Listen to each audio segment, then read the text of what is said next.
The A is for my authority, which many players seem to question, thinking they're somehow going to make me change my mind. B is for babies, which a lot of managers cry like after a decision has not gone their way. C is for the continual criticism I receive from the touchline. Get back in your technical area. The D is for the dunderheads who seem to think we have a conspiracy against their particular team. E is for the eerie silence which echoes around the ground when I've booked a home team's player and it's obvious to everyone that he deserved it. F is the farce into which most games would descend if we weren't there. The G is for the gnarled face of someone who's on £90,000 a week and reckoned he should have had a throw-in. H is for handball, which has to be intentional, and very rarely is, if only people would study the rules more. I is for innocence, pleaded by many a doe-eyed defender after they've just scythed down that tricky winger. J is for jiu-jitsu, which I quite intend to display given a dark alley and some of the narky blurts I've encountered. The K is for the kissing of the badge. How ridiculous that looks 6 months later when they're at another club. L is for lip reading, of which you don't have to be an expert to see how odious some people are. M is for the mistakes we sometimes make. Surely a bit of controversy is part of the game's appeal. The N is for the numbskull who during the Boxing Day game asks me what else I got for Christmas besides my whistle. An afternoon with your wife, mate.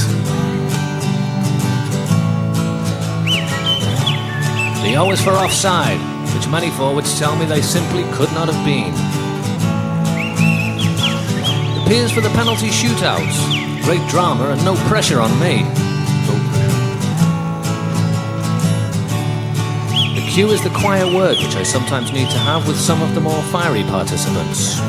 I usually choose the word pleat. R is for running backwards, a difficult skill which the pundits never seem to appreciate. S is for the suggestion that I should have shown a card of some sort to a player who's just been awarded a free kick. Sorry, I got all that wrong. The S again. Okay, the S. The S is the suggestion that I should show a card to an opponent by a player who has been awarded a free kick.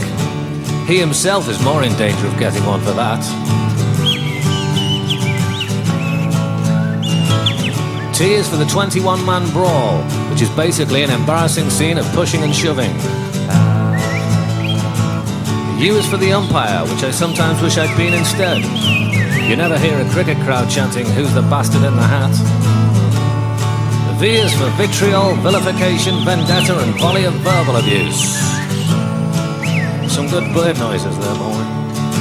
W is for Walter Pigeon, who's Mr. Griffiths in How Green Was My Valley I may have started to sound like during this song. Where was the light I thought to see in your eye? He says that to a young Hugh played by Roddy McDowell. The X. The X represents the sarcastic kiss planted on my forehead by a swarthy Portuguese centre-half whom I just dismissed. The Y is for Yate, the kind of town that referees come from. And the Z. Well, the Z could be for Zidane, Zico, Zola, Zubizarreta, Zoff, even Zondervan. But is in fact for the zest with which we approach our work. Without this zest for the game, we wouldn't become refs, and without refs, well, zero. See also Zatopek, Zeus, and Zeal Monacorum. Have a caravan there. Static. Naturally.